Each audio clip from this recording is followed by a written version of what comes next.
Cabelo. Muito bem, pessoal. Bom dia oficialmente. Hoje é dia 5, né, de fevereiro. É o nosso último encontro de, desse curso, né, que a gente desses encontros de esse curso bíblico de férias. E esse nosso último encontro de hoje, combinando com vocês aquele combinado de toda semana, eu vou fazer uma apresentação aqui na tela. Mas se vocês tiverem necessidade de me interromper, fiquem à vontade, tá? Liguem o microfone e façam a interrupção sem problema nenhum. Nosso bate-papo de hoje é sobre o que eu estou chamando de textos mais difíceis da Bíblia, né? Ou pelo menos eles têm a fama de serem os textos mais difíceis da Bíblia. Eu, particularmente, não acho, não, mas são textos, naturalmente, com a sua dificuldade, com a sua complexidade, mas são textos muito belos e textos que têm uma, uma mensagem, né? E eu diria, inclusive, uma atualidade muito grande, talvez por conta do momento que a gente esteja vivendo, né? Essa mudança de tempos pela qual a gente está passando. Então, o tema do nosso encontro de hoje é o Alfa e o Ômega. Como entender os textos mais difíceis da Bíblia. E aí eu estou citando dois livros, né? Um do Antigo Testamento, que é o livro de Daniel, equivocadamente chamado de livro do profeta Daniel. Daniel não era um profeta, Daniel, na verdade, é um personagem do Antigo Testamento, um personagem que talvez remonte, inclusive, a outras culturas também, há alguma referência a esse nome em outras culturas, mas o conjunto de características do livro de Daniel não são dos livros proféticos, como aquelas que a gente conversou na semana passada, Isaías, Ezequiel, Amós, Miqueias, por exemplo, o próprio Jeremias. Não, Daniel tem um conjunto de características que se assemelham às características do Apocalipse do Novo Testamento. Tá? Daqui a pouquinho a gente vai desvendar quais são essas características e as curiosidades disso tudo. Muito bem. Dando seguimento, a gente, quando fala do Apocalipse, né, a gente precisa. Ele é, na verdade, um tipo de texto, é um gênero literário, portanto. Assim como a gente tem, né, os grandes esquemas, né, a prosa, a poesia, e dentro aí a gente tem a crônica, o ensaio, o romance, o poema, enfim. Nós temos um estilo de texto, um tipo textual, que é o Apocalipse. Agora, o Apocalipse como texto, ele pertence a um movimento cultural, histórico, religioso, literário, né, naturalmente também, maior, mais abrangente, que é o que a gente chama de apocalíptica. Que é, pessoal, um movimento, né, que o Antigo Oriente Próximo experimentou, especialmente a Palestina, dos séculos 2 antes de Cristo até o século 2 depois de Cristo.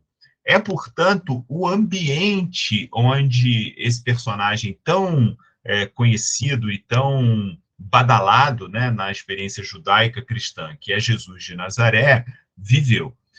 O tempo de Jesus é, portanto, na Palestina, um tempo marcado por esse grande movimento que a gente chama de apocalíptica. Tá? Uma outra coisa importante da gente, ao falar sobre a apocalíptica, é que ela é uma espécie assim, de última expressão teológica do Antigo Testamento. A gente veio fazendo uma caminhada, né, nos encontros anteriores, falamos sobre a lei, falamos sobre a sabedoria, falamos sobre os profetas. São formas teológicas distintas de se referir à realidade, de compreender a realidade que os antigos tinham, E a apocalíptica, nós diríamos que é a última grande expressão teológica que a gente tem na Bíblia. Obviamente que outras expressões teológicas se seguiram ao longo da história, da Idade Média, da Modernidade, a Reforma Protestante, todo o movimento monárquico, enfim, muitas e muitas são as tradições teológicas ao longo da história. Mas na Bíblia, digamos assim, historicamente falando, o último grande movimento foi a apocalíptica. E uma característica importante da apocalíptica, hoje a nossa aula tem um monte de nome diferente, mas só para ilustrar, tá? Uma importante característica da apocalíptica é que a escatologia ganhou uma nova orientação. Vamos lá. Escatologia é uma palavra grega que significa a doutrina das últimas coisas. Escaton são as últimas coisas, são as finalidades, o fim, como a gente quiser dizer. Na verdade, o destino do mundo, o destino do homem. Tudo que se estuda em escatologia é aquilo que tem a ver com a morte, com a vida após a morte, com o reino de Deus, enfim, escatológicos são os temas que têm a ver com o sentido da vida, sentido no sentido de orientação da vida, o destino para o qual a vida segue o seu rumo. Então, a gente está falando tanto de escatologia dos indivíduos, das pessoas, quanto também do planeta, da criação como um todo. Então, a gente fecha, digamos assim, o círculo, né? A gente começou lá atrás falando sobre a criação e termina agora falando sobre essa questão da escatologia. Mas eu quero fazer um alerta antes da gente continuar. Os textos apocalípticos, eles não necessariamente, ou melhor, eles não exclusivamente tratam de questões escatológicas, tá? Essa é uma fama que os textos apocalípticos adquiriram ao longo do tempo. Como são textos muito difíceis, textos muito cifrados, com muitas metáforas, com muitos símbolos, a nossa tendência é escatologizar esses textos. Ou seja, não, eles estão falando de coisas do futuro, eles estão falando de coisas que ainda não aconteceram, né? Então, geralmente, quando alguém, assim, no senso comum, diz, está escrito na Bíblia, você pode ver que é alguma coisa a ver com o Apocalipse, né? Porque o Apocalipse, ele meio que se adapta a qualquer situação. Eu me lembro perfeitamente quando houve os ataques às Torres Gêmeas em Nova York, no ano de 2001, já se vão mais de 20 anos, né? E aí eu estava indo para o Rio dar aula. E aí, quando eu entrei na sala de aula, os alunos estavam falando o seguinte, não, porque isso está na Bíblia. E aí acharam 2 torres na Bíblia e um ataque às 2 torres na Bíblia. Claro, um texto daquele tamanho, né? Com tantos símbolos, com tantas metáforas, obviamente que a gente acha qualquer coisa, né? E aí a gente aplica esses textos qualquer coisa ao texto, né? A gente dá uma torturadinha no texto e aí ele diz absolutamente o que a gente quiser que ele diga, né? Então, esse só um esclarecimento para a gente dar seguimento. Bom, qual é, eu falei, né, antes, na tela anterior, do século II antes e o século II depois, falei desse ambiente onde viveu Jesus. Que ambiente histórico, que momento histórico é esse? Eu coloquei 4 elementos aqui rapidamente, só para ilustrar. É um momento de profunda instabilidade política. Nós temos o Império Romano assumindo o controle de toda essa região. Aliás, a República Romana se tornando um império, uma ditadura romana. E esse império se expandindo militar, política, econômica e culturalmente por todas aquelas regiões. E a região do Crescente Fértil, né, que região onde está a Palestina, onde está Israel, era uma região de muitos conflitos. Até porque essa região é uma região de passagem, é um corredor de passagem entre o norte da África e a Ásia Menor, a região onde hoje está a Turquia, o Irã, o Iraque, aquela região toda. Então, esse corredor de passagem, de um lado tem o Mar Mediterrâneo, e, de outro lado, o deserto da Arábia. Então, o lugar possível, digamos assim, né, e com algumas condições razoáveis para passagem, é aquele ponto ali. Então, ali, de fato, havia uma estabilidade política, desafios culturais, religiosos muito grandes. Vocês sabem que, por exemplo, um livro que foi escrito, né, exatamente também nesse período, mergulhado nessa confusão toda, foram os livros dos Macabeus, né, Primeira e Segunda Macabeus, que é um livro que está na Bíblia Católica, não está nas Bíblias protestantes, mas é um livro que trata assim daquele cenário histórico. E um dos grandes conflitos, por exemplo, foi o encontro religioso da cultura grega com a cultura semita, com a cultura de Israel. Tem uma expressão utilizada no livro de Daniel, que é um livro escrito também nessa época, que ele se refere ao abominável da desolação. É exatamente quando Antíoco, governador grego, ele entra em Jerusalém, ele entra no templo de Jerusalém e ele sacrifica um suíno, um porco, no altar do Santo dos Santos, lá do templo de Jerusalém. Ou seja, isso era uma blasfêmia, uma apostasia total, não é, para aquela cultura. Então, percebam que os conflitos que havia não eram apenas conflitos de natureza política, militar, não é?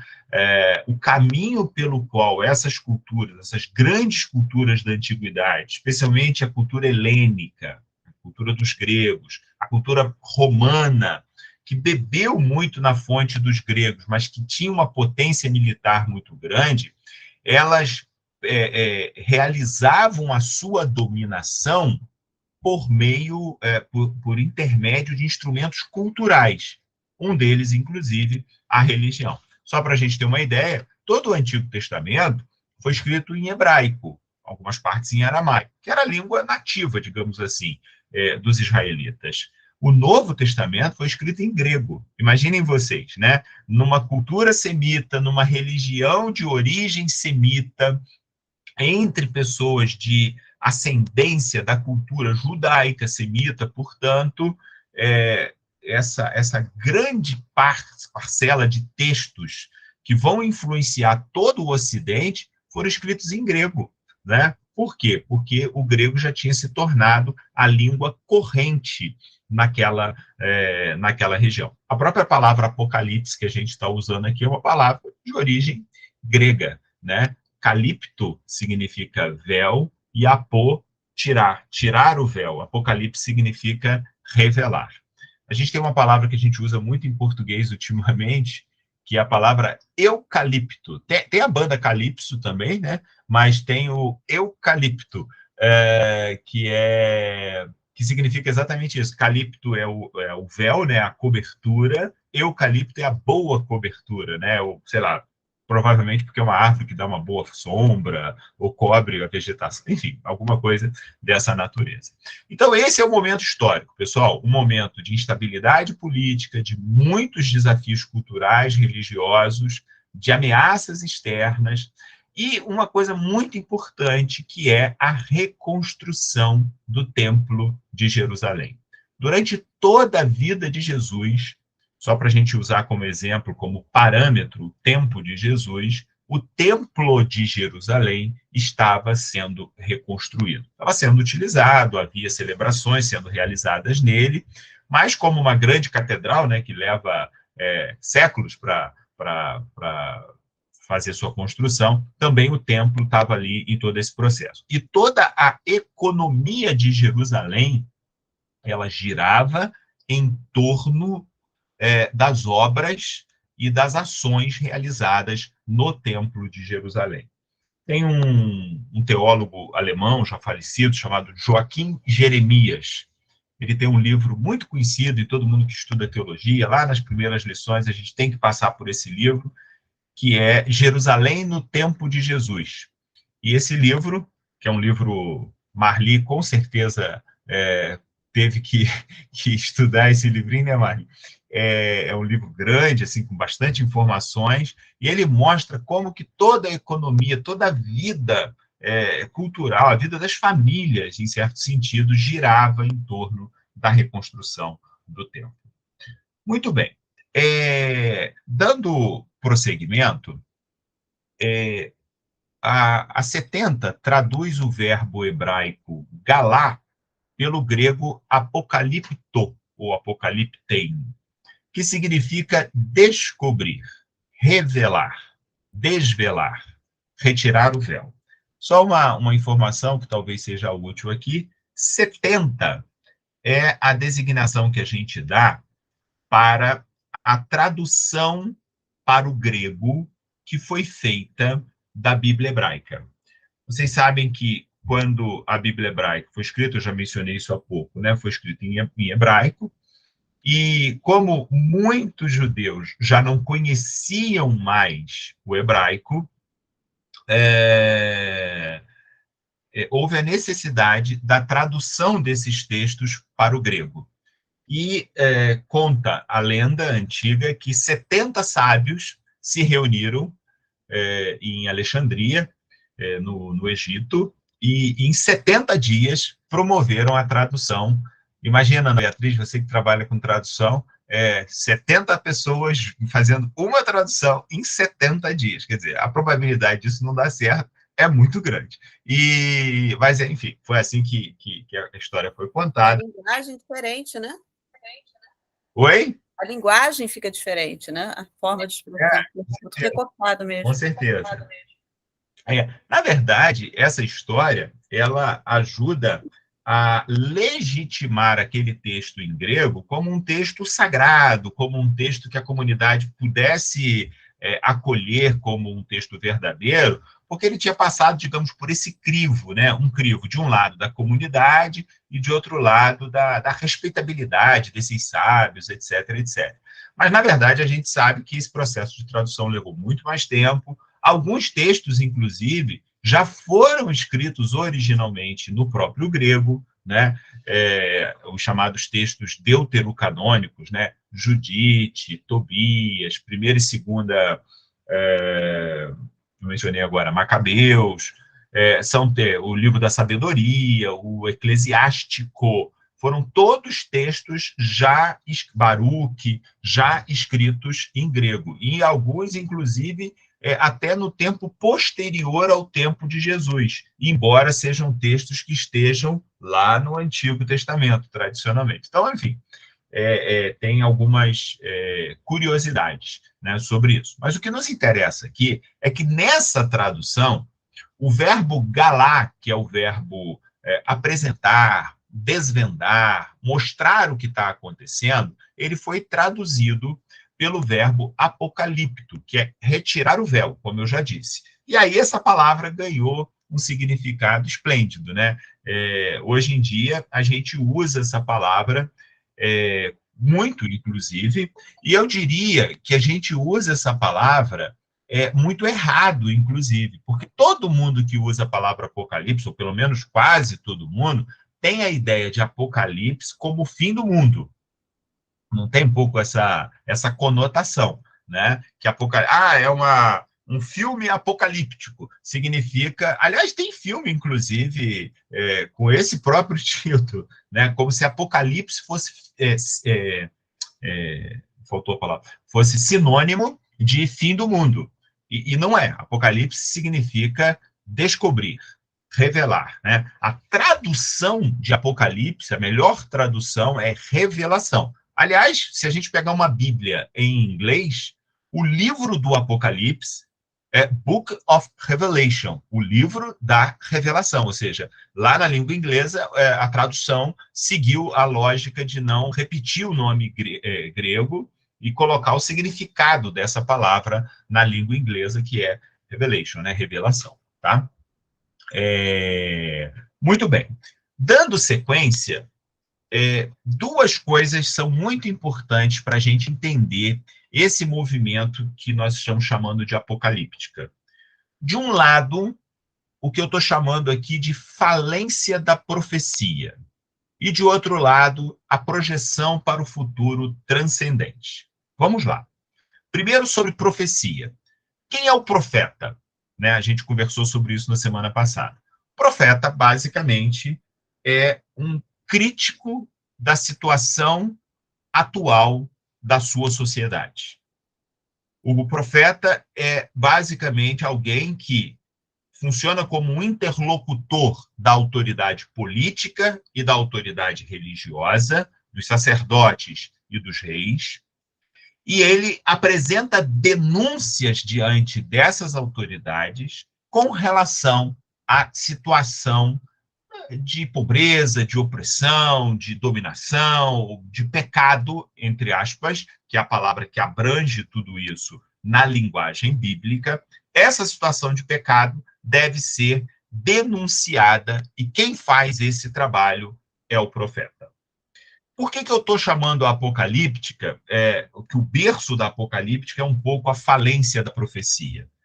Porque essa profecia, ela se mostrou, digamos, ineficaz, ou exclusivamente ela, ineficaz para dar conta do tanto de pecado, do tanto de injustiça, do tanto de mal em que jazia a sociedade daquele tempo.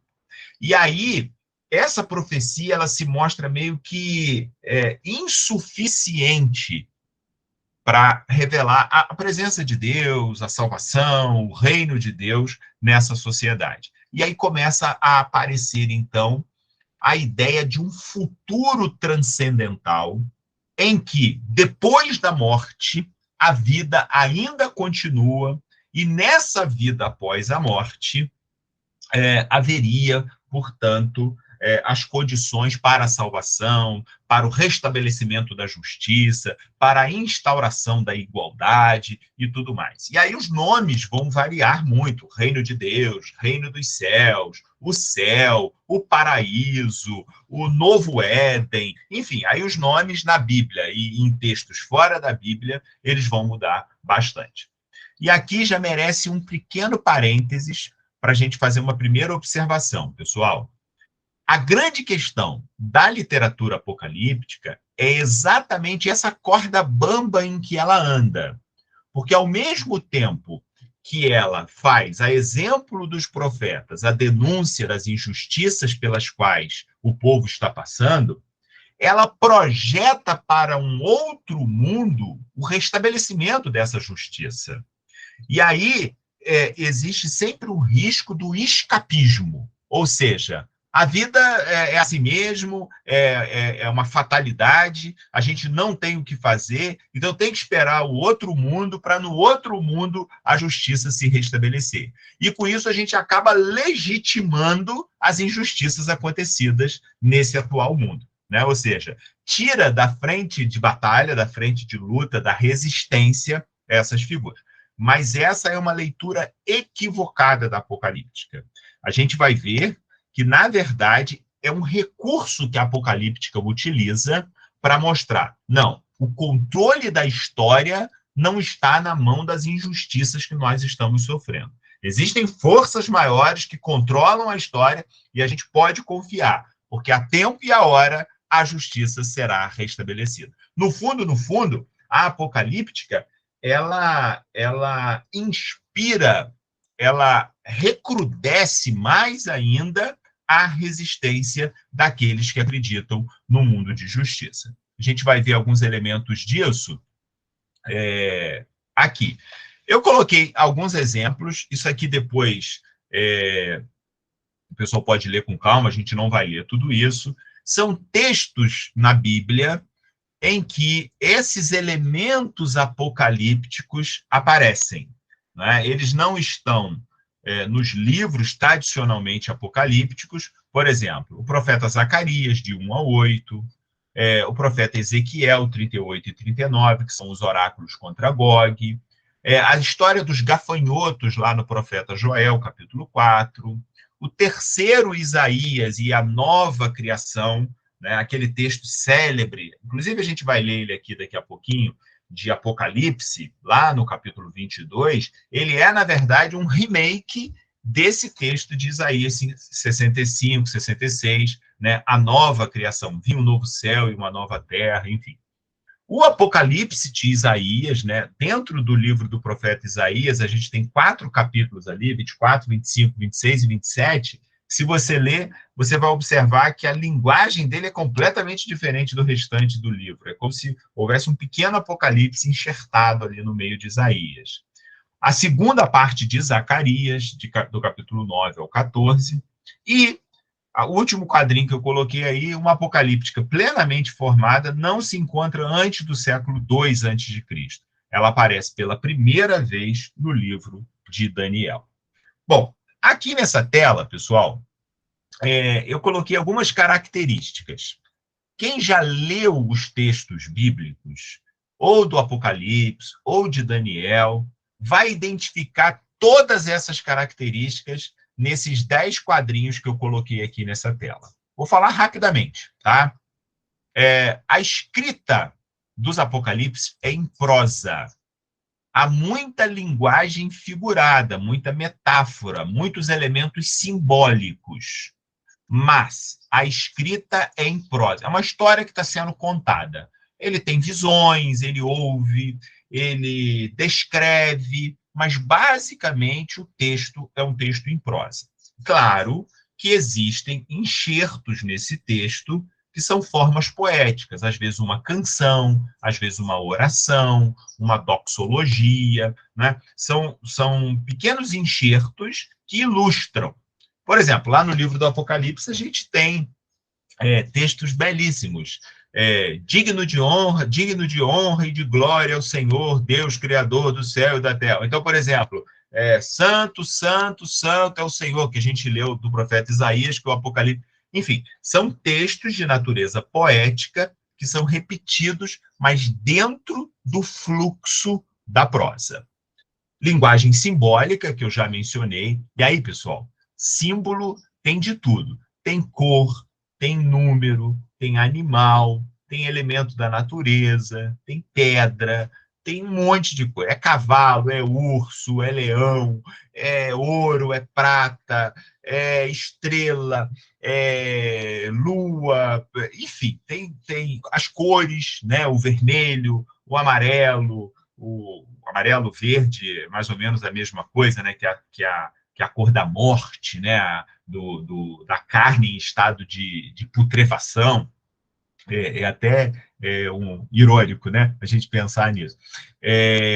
O preto, o branco, o vermelho, o sangue, enfim, essas cores todas aparecem. Os números, né? E aí é um oceano de criatividade, porque número a gente pode fazer o que a gente quiser com os números, na verdade.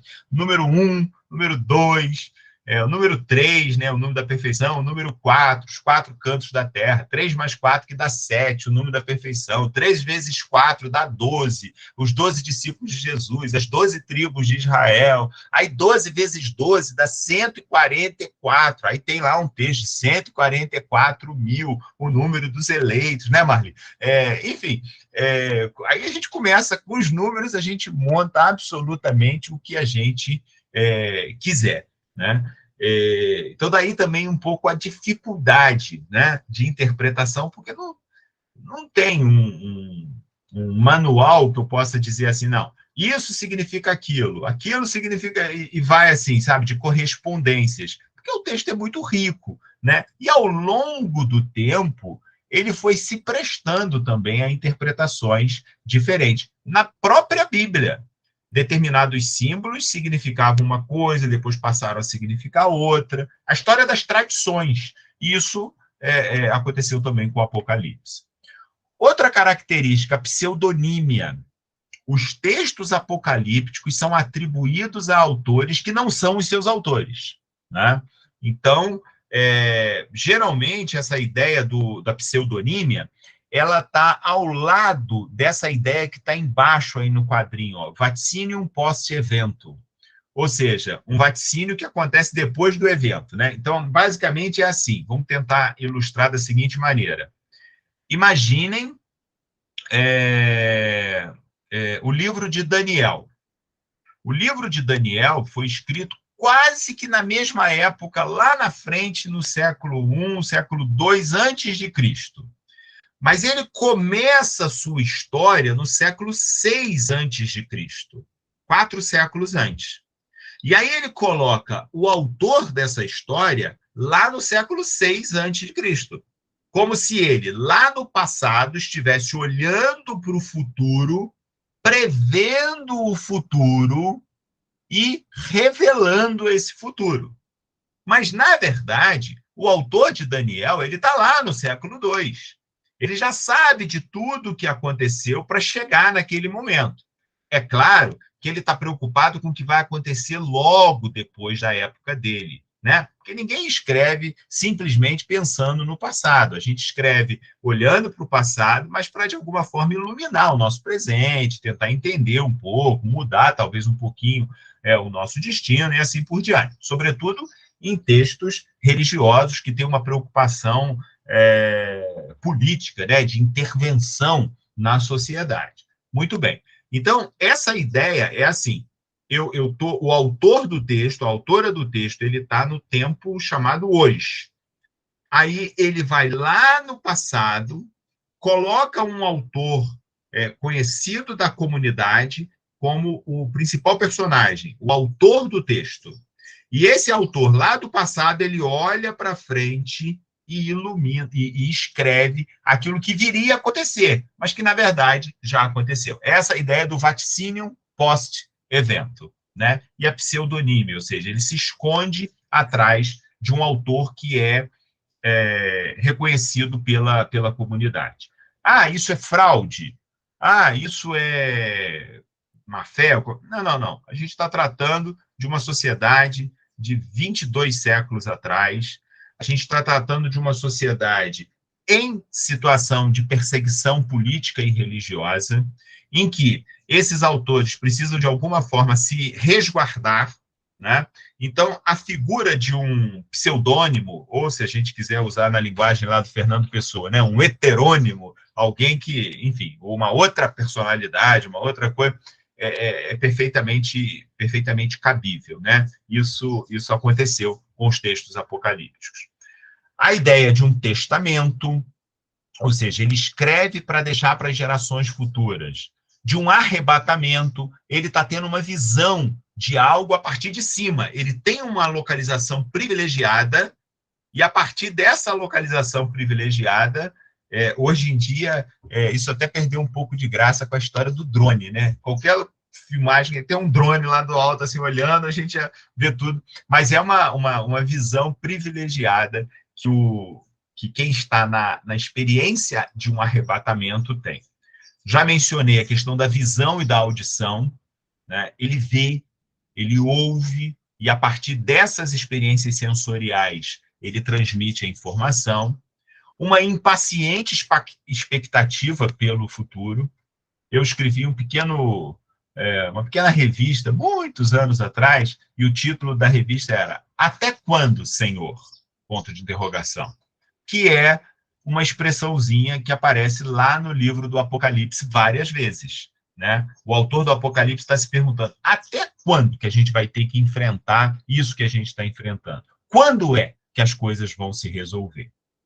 Existem elementos do fim dos tempos, né? O tempo que a gente está vivendo é um tempo que chegará ao fim e um outro tempo começará. E aí tem muitas pesquisas, sabe, pessoal, sobre isso. Essa ideia escatológica que eu mencionei lá no início, estou repetindo agora, um outro nome, né, fim dos tempos, ela tem nuances, ela vai se modificando ao longo do tempo, né? Por exemplo, a gente tem textos que podem ser considerados escatológicos lá no Antigo Testamento, como, por exemplo, o texto do dilúvio, né? Havia um tempo antes do dilúvio e um tempo depois do dilúvio. Então, determinadas intervenções. A escatologia no Antigo Testamento, basicamente, é uma intervenção de Deus na história, modificando os destinos dessa mesma história. E a questão da aculturação. Os apocalipses, ao mesmo tempo que eles são escritos numa sociedade romana, estou falando do Apocalipse do Novo Testamento, né? Numa sociedade romana, ele usa elementos da cultura semita, da cultura judaica, e que só uma pessoa mergulhada naquela cultura judaica é capaz de perceber. Entende? Então, isso é uma chave muito importante para a gente ler os Apocalipses, né? O destinatário da mensagem, ele conhece muito daquela simbologia que está sendo descrita ali. Eu separei 2 ou 3 textos aqui, não muito grandes, exatamente para a gente perceber esses elementos, tá? Dando sequência, eu separei aqui Daniel capítulo 12. Pela primeira vez na Bíblia, aparece essa ideia que está descrita aqui. Naquele tempo se levantará Miguel, o grande príncipe, que se levanta a favor dos filhos do teu povo, e haverá um tempo de angústia, qual nunca houve, desde que houve nação até aquele tempo. Mas naquele tempo livrar-se-á o teu povo, todo aquele que for achado escrito no livro. E muitos dos que dormem no pó da terra ressuscitarão. Aqui está a grande novidade, pessoal. E muitos do que dormem no pó da terra ressuscitarão. Uns para a vida eterna, e outros para a vergonha e desprezo eterno. Os que forem sábios, pois, resplandecerão como o fulgor do firmamento. E os que a muitos ensinam a justiça, como as estrelas, sempre e eternamente. Esse texto de Daniel representa exatamente, se a gente voltar aqui, exatamente esse conjunto de ideias. Você tem muita linguagem simbólica, ele está deixando uma herança para alguém, ele está falando a partir de uma visão que ele teve lá no início do livro, ele explicou isso, tem essa expectativa pelo futuro, é uma mudança de tempos, enfim, esses elementos todos estão presentes aqui. Mas observe que coisa curiosa. Como ele percebe que a renovação dessa sociedade, né, uma sociedade em que houvesse mais equidade, mais justiça social, mais respeito, né, pelos direitos das pessoas, etc. Como ele percebe que isso não se realiza, aí começa a surgir a ideia de uma ressurreição. Então, há quem pense que a fé na ressurreição dos mortos é uma fé genuína e originalmente cristã, mas não, ela é anterior um pouquinho. Ela nasceu já na cultura judaica, no ambiente apocalíptico. Por exemplo, muitos grupos judaicos, especialmente um grupo muito numeroso e muito popular no tempo de Jesus, que são os fariseus, acreditavam exatamente nessa tradição religiosa, na ressurreição dos mortos. Então, eu digo que os discípulos de Jesus acreditaram na ressurreição dele muito mais porque eles eram de inspiração farisaica do que eram cristãos originalmente, até porque Jesus e os primeiros cristãos não eram cristãos, né? Eles, com o passar do tempo, é que o cristianismo veio a ser o que é, né? Jesus e os primeiros discípulos dele eram, na verdade, judeus, né? De fé e de prática judaica. Então, aqui a gente tem o primeiro exemplo de um texto apocalíptico em que a tese da ressurreição de um mundo, de uma vida após a morte, aparece na Bíblia. Mais uma informação que eu não tinha pensado, mas que eu acho que cabe muito aqui. Esse texto, essa cultura, essa mentalidade, ela é externa ao contexto bíblico, tá, pessoal? Ela vem da cultura zoroastrista, que é a cultura dos persas, né, a região onde hoje está o Irã. Aquela região era uma região muito forte, até pelo menos o século IV antes de Cristo, o Império Medo-Persa, né, com Dario, com Ciro, Esse império, além dele ter sido um dos grandes impérios da humanidade, né, um dos maiores, ao lado do Império Babilônico, do Império Romano, né, eles tinham um poder de persuasão cultural muito grande. E essa fé, da luta do bem contra o mal, e da eu perdi a concentração, que o cachorro está latindo, eu perdi a concentração. Essa tese da luta do bem contra o mal, e de um mundo vindouro em que bem e mal, as forças da luz e das trevas, elas conflitam entre si, e nós, em certo sentido, somos puxados a reboque dessa experiência de luz e trevas, né? Isso vem lá do zoroastrismo antigo, isso vem lá da cultura iraniana, que entrou na Bíblia, interferiu na cultura bíblica e mudou, digamos assim, a forma de compreender a espiritualidade, o sentido da vida. Nós somos muito mais persas nesse sentido do que a gente imagina. O que é ótimo, né? Porque a gente tem influências judaicas, influências zoroastrianas, influências babilônicas, e aí eu fico assim um pouco surpreendido, né, com determinados discursos de pureza da fé, de qualquer coisa dessa natureza, porque isso não existe, na verdade, né? A gente, ao longo do tempo, vai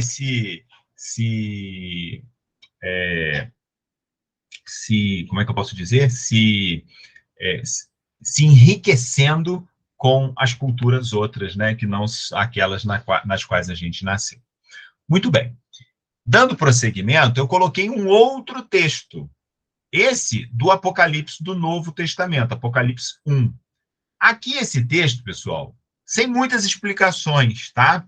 Mas é só para a gente perceber a quantidade de elementos que estão aqui nessa tela anterior: linguagem simbólica, pseudonímia, testamento, arrebatamento, visão, como que essas coisas todas estão presentes aqui nesse texto. E como que essa simbologia, para ser compreendida, a gente precisa compreender os elementos que estão lá atrás, na cultura judaica, né? A gente vai ver isso aqui claramente. Eu, João, que também sou vosso irmão e companheiro na aflição e no reino, e paciência de Jesus Cristo, estava na ilha chamada Pátimos, por causa da palavra de Deus e pelo testemunho de Jesus Cristo. Veja, ele se identifica: eu sou João, ele está se legitimando, né? Eu sou um irmão de vocês. E nós estamos na mesma situação, porque nós estamos todos passando pela mesma aflição. Bom, por causa de Jesus. Eu fui arrebatado, né? A ideia do arrebatamento, no Espírito, no dia do Senhor, e ouvi de trás de mim uma grande voz, olha a audição, como de trombeta, que dizia: eu sou o Alfa e o Ômega, o primeiro e o último. E o que vês, escreva-o num livro e envia-o às 7 igrejas que estão na Ásia: Éfeso, Esmirna, Pérgamo, Tiatira, Sardes, Filadélfia e Laodiceia. E virei-me para ver quem falava comigo. Olha que coisa curiosa. Ele é arrebatado, ele tem uma audição, e aí, a partir dessa experiência de visão e audição, ele é como um missionário enviado a mandar uma mensagem. Para quê? Para manter acesa a esperança dessas comunidades. Tipo assim, segura um pouco a onda, porque o que está ruim tende a melhorar. Pode até piorar um pouquinho, mas vai piorar para daqui a pouco melhorar. Eu costumo dizer que essa é a grande mensagem do Apocalipse, né? Tá ruim, vai piorar um pouco, mas no final tudo vai melhorar, né? Essa é basicamente a lógica que está lá.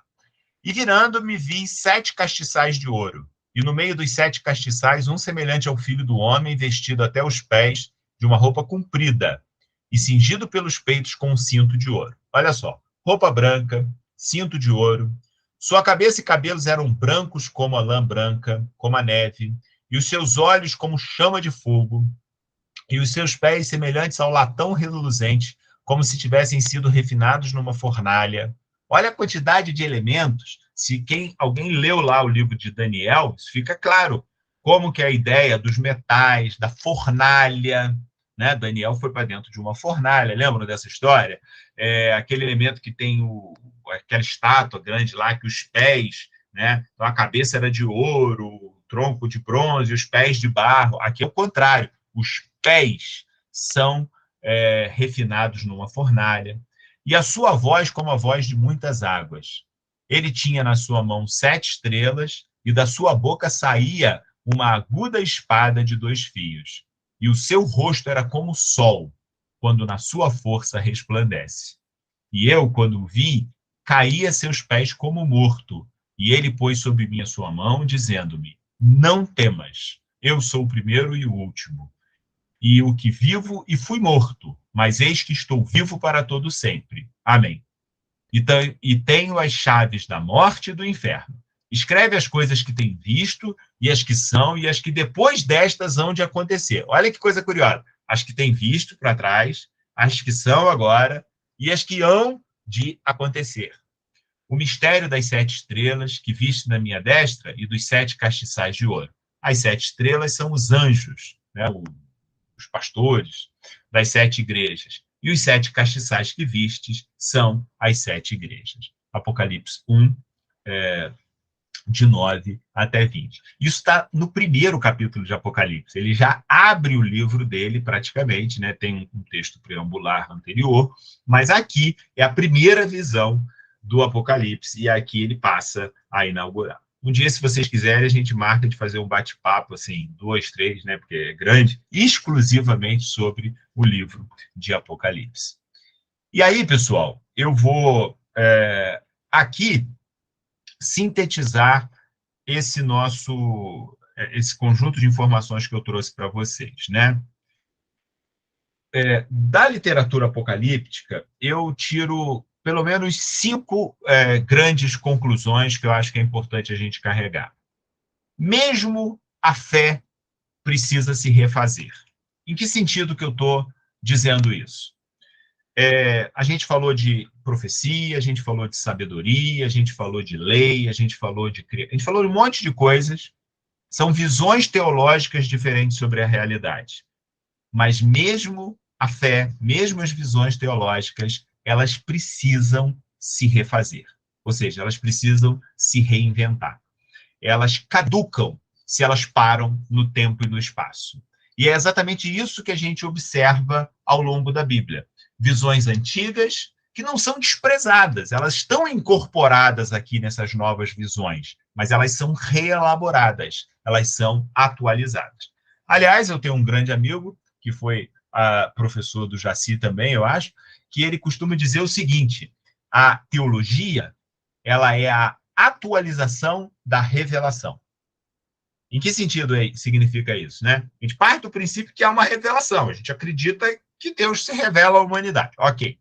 Mas essa revelação, ela precisa ser permanente e completamente atualizada ao longo do tempo. E é esse o trabalho, é esse o desafio da teologia: atualizar a revelação.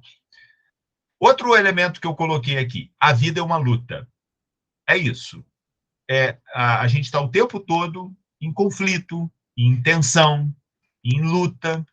Não necessariamente essa luta precisa ser de uma disrupção tal que gere o ódio, gere a violência, né? Mas o fato é que a gente vive em permanente luta, né? E é bom ter clareza disso. Se a gente pegar, por exemplo, as histórias de Jesus, isso está muito claro.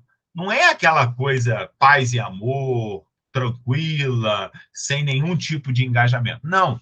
Jesus está sempre em conflito com algum valor, com alguma instituição, com algum modo de operação, né? Hoje ontem eu li num post de um amigo na rede social uma citação do padre José Comblan, que viveu no Brasil a vida toda. Eu acredito que Marli já deve ter lido alguma coisa do Comblan, Nelly também deve já ter ouvido falar no Comblan, Nelly. O Comblan, enfim, uma pessoa assim, super erudita, mas ao mesmo tempo super engajada, né? E o Coghlan, ele dizia assim, as pessoas que contestaram Jesus e que, ao final e ao cabo, mataram Jesus, foram os religiosos do tempo de Jesus. Né? Não foram os ateus, não foram os ímpios, não foi nada disso. Né? A turma que lutou contra Jesus foi exatamente a turma do establishment religioso. Foram os sacerdotes, foram os grandes piedosos, não é isso? Essa turma é que deu atrás de Jesus até conseguir levá-lo para a cruz. Né? Então, isso ilustra bem. Posso fazer uma pergunta? Claro. Eu acho que a Bíblia, a impressão que eu tenho, ela sempre deixa tudo do lado de fora. Nunca é com o ser humano. Nunca é com ele. As pragas vêm de fora, as bonanças vêm de fora, tudo vem de fora. E a impressão que eu tenho do pouco que eu conheço, até da palavra de Jesus, é que Jesus veio exatamente para falar o contrário. Não é de dentro. E talvez agora que você falou, né, que quem matou Jesus foram os próprios culpados do tempo, né, foram as pessoas do tempo, porque não queriam aceitar isso. A gente é responsável pelo... O ódio está na gente, o amor está na gente, é o que a gente externaliza. E a leitura da Bíblia, né, a Bíblia, do início ao fim, ela parece que isso sempre vem de outro lugar. Depois a filosofia, a psicanálise, vão ver isso, né? Mas Jesus não foi entendido, né? Nem por quem escreveu ele. Ana Beatriz, eu concordo contigo, eu acho que o caminho é exatamente esse, sim, mas eu só faria se eu estivesse fazendo a sua fala, eu faria só um ajuste, que é o seguinte, eu não acho que é a Bíblia que pensa que tudo vem de fora, ou que, pelo menos, projeta assim. Eu acho que essa é a interpretação que a gente faz dos textos, que é a interpretação, digamos assim, mais cômoda. Mas quando a gente mergulha nos textos e vai examinar os textos, né, com bastante atenção, vai lá fazer uma leitura complexiva, né, uma leitura assim, com começo, meio e fim, porque a Bíblia é um patrimônio cultural tão universalmente introjetado nas culturas que, às vezes, a gente faz referência a determinados textos, ideias, histórias, personagens, valores bíblicos, mas que estão fora do contexto. Né? Um exemplo que a gente teve disso aqui foi o Jó, quando a gente conversou sobre o livro de Jó. Quer dizer, Jó é sempre atrelado à paciência, a paciência de Jó. Gente, a única coisa que Jó não foi na vida foi paciente, né? É só uma ilustração assim, quase que anedótica, para mostrar isso, entende? Então, por exemplo, você fez referência às pragas, né, do Egito, que as pragas vêm de fora. Tá, essa é uma leitura possível, né? Mas quando a gente vai examinar os textos, né, lá em Êxodo, onde estão descritas as pragas, tudo que aconteceu, tem outros elementos, que não vem ao caso aqui, né? Mas tem outros elementos que precisam ser. Mas, essencialmente, eu concordo contigo, né? A responsabilidade pela história é nossa.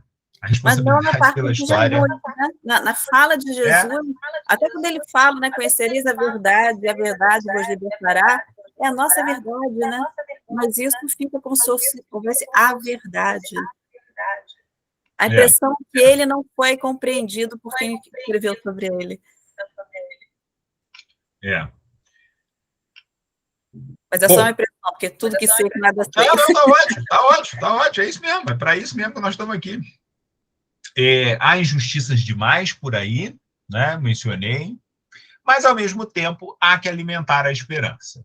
Os textos apocalípticos, eu sempre insisto nisso, e não estou sozinho, eles são uma dose de reforço cavalar no tocante à esperança. Ou seja, a esperança é o grande alimento da fé. Uma fé sem esperança, ela é uma fé caduca, é uma fé morta. O grande combustível da fé, da espiritualidade, o grande combustível da vida em última análise, é a esperança. Porque a vitória é de Deus. Ou seja, essa garantia, tudo bem, tem a luta do bem contra o mal, tem isso, tem aquilo. Não. Mas Deus é o Senhor da história. Isso tem muitas implicações, né, gente? Porque tem muitos problemas também. Às vezes, uma leitura meio superficial disso pode dar aquela ideia, assim, da luta do nós contra eles, né? Eu sou filho da luz, eu pertenço, e aí a gente está combatendo, a gente está vivendo um tempo assim, né?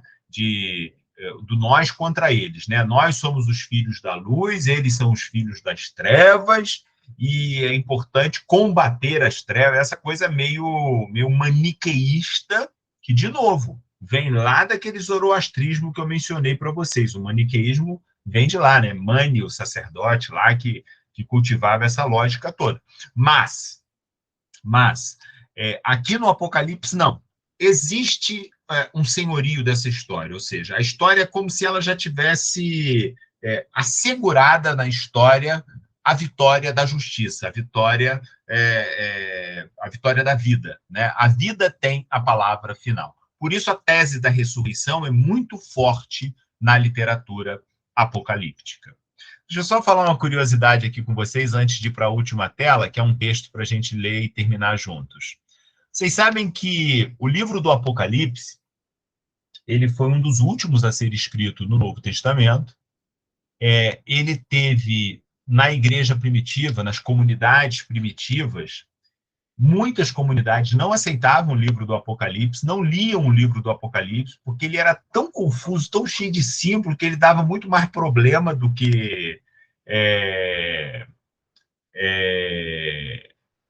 como é que fala? Que solução, né? Então, muitas comunidades não aceitavam, ele custou para entrar no cânon do Novo Testamento. E Lutero, lá no século XVI, quando Lutero Meli fez a tradução da Bíblia diretamente do hebraico, depois do grego, para o alemão, vocês sabem que Lutero teve um papel importantíssimo, não só na Reforma Protestante, mas na própria gênese da língua alemã, como a gente conhece hoje, a língua escrita, com gramática, etc., né? Porque o primeiro grande texto escrito em alemão foi a tradução de Lutero da Bíblia. Então, o pessoal de língua portuguesa olha para Camões, né? O pessoal de língua inglesa olha para Shakespeare, né? Os alemães olham para Lutero. Olha que coisa curiosa, né? Mais para frente, muito tempo depois, o Goethe, mas dada a importância até na área de linguística, né? Do Lutero. Bom, mas o que me interessa aqui é falar o seguinte: o Lutero, ele não queria colocar o Apocalipse no Novo Testamento, pela mesma razão. Ele achava tão confuso, ele tinha tanta dificuldade, ele achava que aquilo dava tanto problema, que ele queria tirar do cânon. Ele queria fazer um outro cânon do Novo Testamento, excluindo o Apocalipse, né? E é curioso, porque, assim, se a gente vai numa livraria, a gente vai achar livros sobre Apocalipse. É até perigoso comprar livros sobre Apocalipse, porque tem livro de todas as tradições, de todas as vertentes possíveis, né? Nossa, quantas vezes nas aulas assim presenciais, na faculdade, né, chegava aluno para mim com um livro: professor, comprei esse livro aqui sobre o Apocalipse. Aí eu ia olhar o livro, era um livro de tudo, menos de teologia. Eu falava: não, ó, isso aqui é outra coisa, aqui, né? Enfim, porque é um livro, de fato, muito multifacetado, tá? Exatamente, Jaci. Alguns livros, né? Macabeus, mas eu acho que Apocalipse é mais complicado que Macabeus, sabe? Macabeus é peixinho, perto da fichinha, né? Como se diz, perto do Apocalipse. Vamos lá. E vou concluir aqui com um texto, que é o texto que nasceu lá em Isaías e que foi para a última página da Bíblia, como a grande apoteose da Bíblia, e que é, de fato, essa palavra definitiva, final, né, de esperança. E vi um novo céu e uma nova terra, porque o primeiro céu e a primeira terra já passaram, e o mar já não existe. E eu, João, vi a santa cidade, a nova Jerusalém, que de Deus descia do céu, adereçada como uma esposa ataviada para o seu marido. E ouvi uma grande voz do céu que dizia: Eis aqui o tabernáculo de Deus com os homens, pois com eles habitará, e eles serão o seu povo, e o mesmo Deus estará com eles, e será o seu Deus. E Deus limpará de seus olhos toda lágrima, e não haverá mais morte, nem pranto, nem clamor, nem dor, porque já as primeiras coisas são passadas. E o que estava sentado sobre o trono disse: Eis que faço nova todas as coisas. E disse-me: Escreve, porque estas palavras são verdadeiras e fiéis. E disse-me mais: Está cumprido. Eu sou o Alfa e o Ômega, o princípio e o fim. A quem quer que tiver sede, de graça lhe darei da fonte da água da vida. Quem vencer, herdará todas as coisas. E eu serei o seu Deus, e ele será meu filho. Apocalipse, capítulo 21. Esse texto aqui, eu particularmente gosto muito, porque todas as frases desse texto, sem exceção nenhuma, fazem referência a outros textos. A outros textos. É como se ele fizesse uma síntese de vários outros textos, de várias outras tradições do Antigo e do Novo Testamento. Por exemplo, essa última frase: e eu serei o seu Deus e ele será o meu filho. É um remake de uma frase lá do profeta Jeremias, que por sua vez é lá do livro do Deuteronômio. Eu serei o seu Deus e eles serão o meu povo. Olha como é que a coisa aqui já se individualizou. Eu serei o seu Deus e ele será o meu filho, né? A quem tiver sede, eu vou dar de beber da água da vida, Evangelho de João. A ideia do alfa e do ômega, que estava lá no iniciozinho, inclusive a ideia de princípio e fim também, de Daniel, e limpará dos olhos toda lágrima, enfim, absolutamente tudo. Eu poderia aqui do lado colocar um parênteses e fazer alguma remissão a um outro texto da Bíblia, tanto do Antigo quanto do Novo Testamento. Pessoal, com isso eu encerro aqui essa apresentação sobre o Apocalipse, e vou abrir, né, a palavra para a gente bater um papo sobre algum ponto que eventualmente tenha ficado.